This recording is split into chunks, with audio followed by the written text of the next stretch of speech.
د بهادر قوم نوم دنیا کې برقرار ساتي، ډېر میلمه دوستي د میلمه د راتلو لار ساتي. دا یو عادت د پښتنو مې والله ډېر خفه کی چې بېلا وجه د هر چا په کار کې کار ساتي. چې په ګډ وډو سر دي دا اوده یې خول غواړي، د پښتو بندونه شلېږي خپل پښتو ټینګول غواړي. چې په ګډ وډو سر دي دا اوده یې خول غواړي، د پښتو بندونه شلېږي خپل پښتو ټینګول غواړي. دا هغه پښتو ضروره چې قربان به ډېرو ژوند کړو، د دنیا په هر یو ګوټ کې د پښتو نام یې بلند کړو. د زمرو په دې وطن کې ګیدړانو پیدا خوند کړو. پاسه یې پښتون زلمیه دا دنیا خبرول غواړي، د غیرت شمله په سر کا په پښتو ننګ کول غواړي.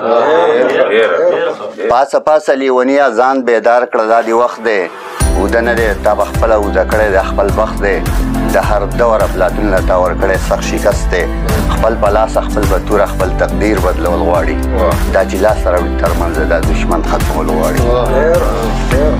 مننه جي لوبېدلی هر میدان کې کلاړي ته د خطرې، ورورولي دې پرېښوه ځکه دا نن تا اوترې نړۍ ستا په تماشه ده او ته د ځانه ناخبرې.